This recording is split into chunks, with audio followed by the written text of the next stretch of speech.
तो आज जो हम क्वेश्चन करने वाले हैं वो है क्वेश्चन एक्सरसाइज 1.3 क्लास 10th का रियल नंबर से। तो जल्दी जल्दी मैं स्वागत करता हूँ आपके अपने इस यूट्यूब चैनल में जिसका नाम है गरीब गुरु। So let's start. मैं हूँ आपका गरीब गुरु। चलो करते हैं पढ़ाई शुरू।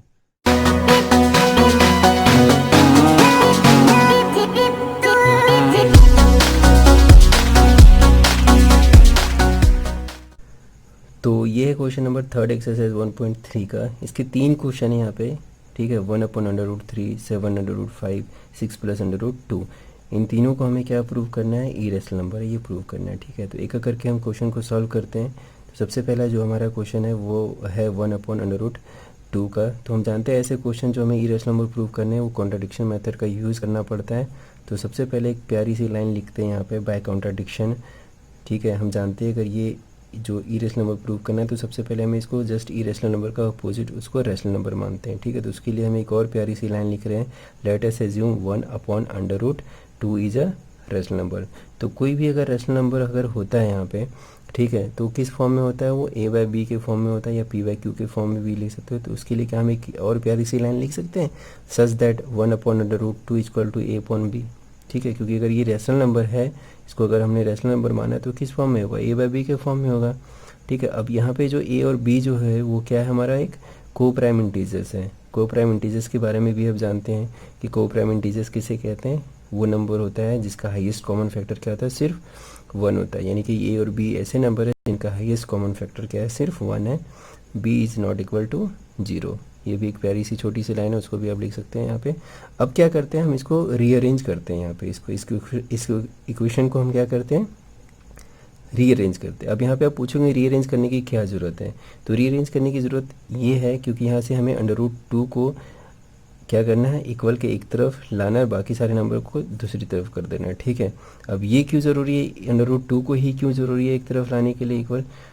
तो ये भी आपको आगे पता चल जाएगा कि क्यों हमें ज़रूरत है √2 को इक्वल के एक तरफ रखने का, बाकी नंबर को दूसरी तरफ, ठीक है। तो उसके लिए हमें रीअरेंज करना पड़ेगा। तो सबसे पहले रीअरेंज करते हैं। तो हम जानते हैं इक्वल का साइन है, तो इक्वल का साइन जब होता है यहाँ पे और दो नंबर होते हैं इक्वल के दोनों तरफ तो क्रॉस मल्टीप्लाई होता है ना। यानी b को 1 से मल्टीप्लाई करेंगे और a को √2 से। तो क्या मिलेगा हमें यहाँ पे?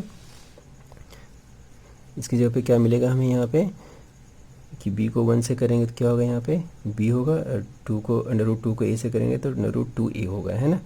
अब जानते हैं हमें क्या रखना है? √2 को अलग रखना है। तो इसमें से यहाँ पे a है उसको हमें इस तरफ लेके आना पड़ेगा, है ना। तो ये इसकी तरफ आएगा तो क्या होगा? √2 अपॉन में क्या होगा? b/a होगा, ठीक है। √2 = क्या होगा? b/a। तो मैंने यहाँ पे क्या किया, थोड़ा सा देखने में अच्छा लगता है इसलिए मैंने इसको इधर नहीं इधर रख लिया है, ठीक है। सेम इक्वेशन वही, बस इसको इधर रख लिया, इसको इधर कर दिया, ठीक है। तो यहाँ पे आप देखोगे कि √2 = क्या है? b, ठीक है। हमें √2 को एक तरफ रखना है इक्वल के, तो यहाँ पे b है तो इस भाई साहब को हम कहाँ करते हैं? इधर ले आते हैं। इधर लाने के लिए माइनस में जाएगा क्योंकि ये इंटू में है, तो जब भी इंटू में होता है तो क्या चला जाता है? उसके नीचे जाता है, तो इसलिए यहाँ पे ये नीचे आ गया। अब यहाँ पे b/a बना है, वो कैसा नंबर है?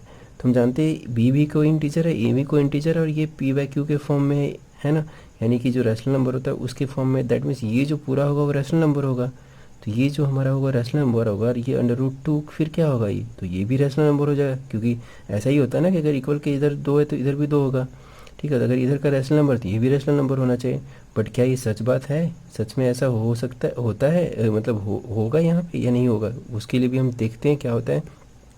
तो उसी के लिए मैंने यहाँ पे प्यारी सी लाइन लिखी है, a एंड b जो है वो क्या है? इंटीजर्स हैं। देयरफॉर हम कह सकते हैं b/a is a rational number, है ना। ये क्या होगा? हमारा रेशनल नंबर। लेकिन हम ये जानते हैं, we know that the √2 is an irrational number, क्योंकि √2 क्या है? हमारा इरेशनल नंबर है, हम जानते हैं यहाँ पे, ठीक है। तो क्या ये पॉसिबल हो सकता है कि एक तरफ इरेशनल नंबर दूसरी तरफ रेशनल नंबर? ये तो हो ही नहीं सकता है ना। तो ये तो बिल्कुल भी पॉसिबल नहीं हो सकता यहाँ पे कि जो ये इस तरफ जो होगा वो हमारा रेशनल नंबर होगा, इधर इरेशनल नंबर होगा। इसका मतलब क्या गड़बड़ी है यहाँ पे? जो हमने माना था यहाँ पे कि a/b जो हमारा वो क्या है? वो रेशनल नंबर है, ये इसका मतलब वो गलत निकल गया हमारा यहाँ पे, ठीक है। अंडर जी माना था हमने, √1/√2 = a/b जो है वो है हमारा रेशनल नंबर है, यानी ये हमारा गलत निकल गया यहाँ पे, हमने गलत एज्यूम किया था। इसलिए यहाँ पे लिखेंगे हम, सो the contradict that the 1/√2 is a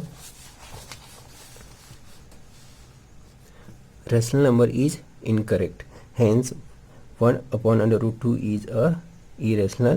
is an irrational number. ठीक है, जो हमने माना था वो कि 1/√2 जो है वो है रेशनल नंबर, वो हमारा क्या है, गलत निकल गया, क्योंकि ये कभी भी ऐसा पॉसिबल नहीं हो सकता है कि एक तरफ हमारा रेशनल नंबर है और दूसरी तरफ इरेशनल नंबर है। तो हमारा जम्पसन जो था वो क्या था, वो गलत था। ठीक है, इसलिए हमारा वो जो होगा 1/√2 वो रेशनल नंबर नहीं, वो इरेशनल नंबर होगा।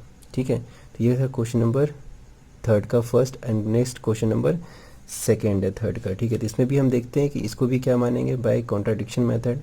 ठीक है, let us assume 7/5 is a rational number. ये प्यारी प्यारी लाइन ना, अगर आपको एक बार समझ में आ गया ना तो आपको क्वेश्चन में धड़ाधड़ कर दोगे। ठीक है, तो सारा चीज़ वही है, मैंने बहुत ही सिंपल वे में लिखने की कोशिश की ताकि आपको बहुत अच्छे से समझ में आ जाए। ठीक है, तो अब यहाँ पे क्या है, अगर ये रेशनल नंबर माना हमने तो क्या होगा, वो 7/5 इक्वल टू क्या होगा, a/b।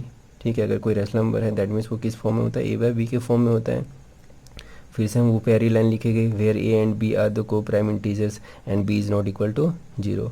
तो ये अब तक तो मेरे ख्याल से दिमाग में घुस गया था। फिर से रीअरेंज करेंगे हम, तो रीअरेंज करेंगे क्यों, क्योंकि हमें अब यहाँ से √5 को अलग रखना, बाकी को एक साइड भेज देना है। ठीक है, तो रीअरेंज करते हो तो सबसे पहले इसके नीचे कुछ नहीं है तो 1 मानते हो, तो ये किससे मल्टीप्लाई होगा, 1 से, और ये किससे मल्टीप्लाई होगा, 7/5 से मल्टीप्लाई होगा, है ना, ये b। तो उसके लिए हम रीअरेंज करते हैं तो यहाँ पे सेम वही हमारा हो गया जो हम बोल रहे थे अभी कि b जो होगा इससे मल्टीप्लाई होगा और a 1 से मल्टीप्लाई होगा, a इक्वल होगा, है ना। अब यहाँ से हमें √5 को रखना है यहाँ पे, तो बाकी जो 7 और b जो मल्टीप्लाई में हो तो दोनों कहाँ चले जाएंगे, इसके नीचे चले जाएंगे। ठीक है, अब यहाँ पे फिर से सिचुएशन क्या बनता है यहाँ पे कि a है और b है, और a और b क्या था हमारा, क्या था, a और b क्या था हमारा, इंटीजर था, है ना। दैट मीन्स ये जो पूरा बनेगा वो क्या बनेगा, रेशनल नंबर। ठीक है, यानी कि ये पूरा रेशनल नंबर हो गया, तो उसी के लिए लिखेंगे here a/7b is a rational number. But हम क्या जानते हैं, क्वेश्चन नंबर 1 में हमने प्रूव कर रखा है कि √5 जो होता है वो क्या होता है, इरेशनल नंबर होता है। तो इसका मतलब ये तो हमारा फिर से गड़बड़ हो गया यहाँ पे कि ये तो हमारा रेशनल नंबर आ रहा है, उस हिसाब से इसको भी रेशनल नंबर होना चाहिए। बट हमने पहले ही प्रूव कर रखा है ये कि √5 जो होता है वो इरेशनल नंबर होता है। दैट मीन्स ये जो हमारा एजम्पशन था ये हमारा लेने का कि 7/5 जो है वो रेशनल नंबर, वो हमारा गलत है। तो उसके लिए फिर से हमें क्या लिखना है, प्यारी लाइन कि here a/7b is rational number but we know that √5 is an irrational number, so our assumption was wrong, hence 7/5 is an irrational number. थोड़ा सा उससे छोटा मैंने लिखा है यहाँ पे, बट आपको समझ में आया गया होगा बहुत अच्छे से। ठीक है, तो ये था हमारा क्वेश्चन नंबर थर्ड का सेकंड। अब हम करेंगे क्वेश्चन नंबर थर्ड का थर्ड, जो कि लास्ट होगा हमारा। तो ये है हमारा थर्ड क्वेश्चन नंबर का थर्ड पार्ट। ठीक है, यहाँ पे क्या बोला गया, अब हमें यहाँ पे प्रूव करना है 6 + √2 को कि वो इरेशनल नंबर होता है। फिर से हमें प्यारी लाइन याद रखनी है, वो ये बाय कॉन्ट्राडिक्शन हम इसको एज्यूम करेंगे कि ये क्या है, रेशनल नंबर है। तो उसके लिए हमने लिखा let us assume 6 + √2 is a rational number, है ना। अगर रेशनल नंबर है तो हम क्या लिख सकते हैं उसको, सच दैट कैसा होगा वो 6 + √2 इक्वल टू a/b। अगर कोई रेशनल नंबर है, इसको अगर हमने रेशनल नंबर माना है तो a/b के फॉर्म में होगा।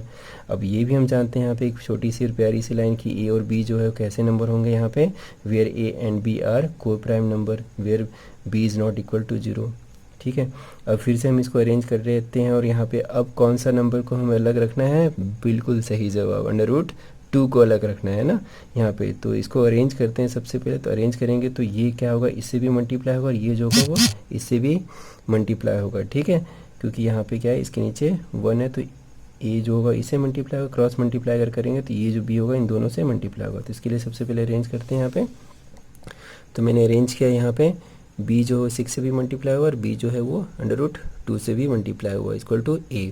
अब हमें क्या करना है, इस पार्ट को हमें रखना है यहाँ पे, क्योंकि इसी में हमें √2 दिखाई दे रहा है, बाकी को भेज देना इधर। तो इधर जाएगा तो ये प्लस का साइन है, इधर आएगा माइनस में हो जाएगा, है ना। अब यहाँ पे ये आ गया हमारा a-6b।